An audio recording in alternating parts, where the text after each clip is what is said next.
Let's now talk about the differences between enterprise, solution, and technical architect. So everything I've described thus far is typical of a technical architect. What then is the difference between the other terms? Well, this diagram here is simply the best way to explain the differences. As can be seen, there are two axes. On the bottom x-axis, we have technology focus, and on the y-axis, we have strategy focused. And all of our architects tend to operate in their own particular areas within this graph. Firstly, let's talk about the enterprise architect. I'm using a very simple example to highlight this. But let's say, for example, a company is starting to ponder whether or not it's worth going over to a cloud-based environment with their company on a huge global level. So this is a big undertaking, and it would be a cultural change across the board. So this is a huge decision. It's a macro strategy decision made in boardrooms by people who wear suits and who are accountable to stakeholders and even shareholders. So in essence, this is a very abstract, high-level decision without much detail technically at this stage. It's a decision that will affect the entire enterprise. So enterprise architects are great at understanding the bigger picture and understanding how big technology trends will have impacts on their business. So they'll be focusing on how to enable collaboration between IT and business across the company using technology. So it would be an enterprise architect who would get involved in a huge decision like this. They will say, yes, let's go ahead. Let's turn the entire company over to a predominantly cloud-based technology platform. They are strategic and they will never be hands-on. So the enterprise architects make big, broad brush decisions and then they delegate.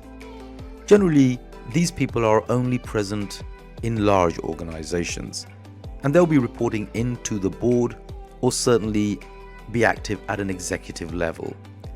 They'll have a bird's eye view across many IT projects and domains, but they will often pass their decisions to be enacted by others further on down.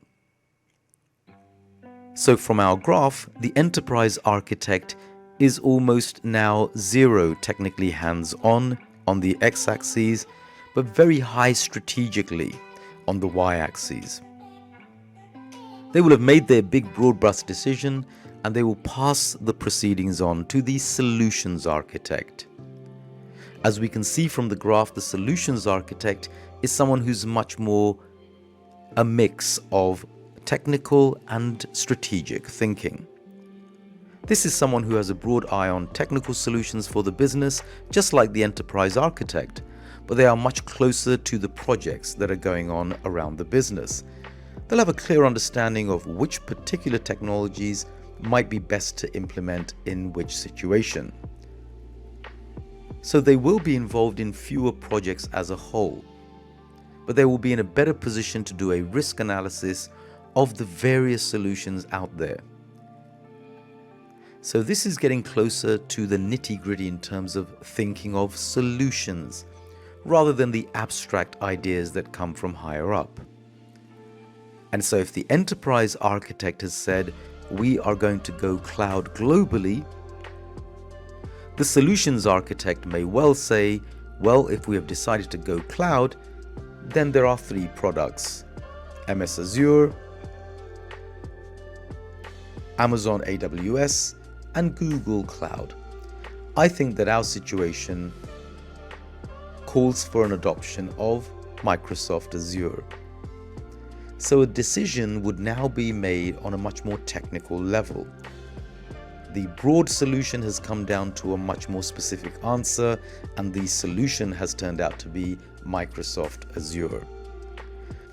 Then, of course, we would need to pass on the proceedings to an Azure expert to physically install and configure Microsoft Azure across the board.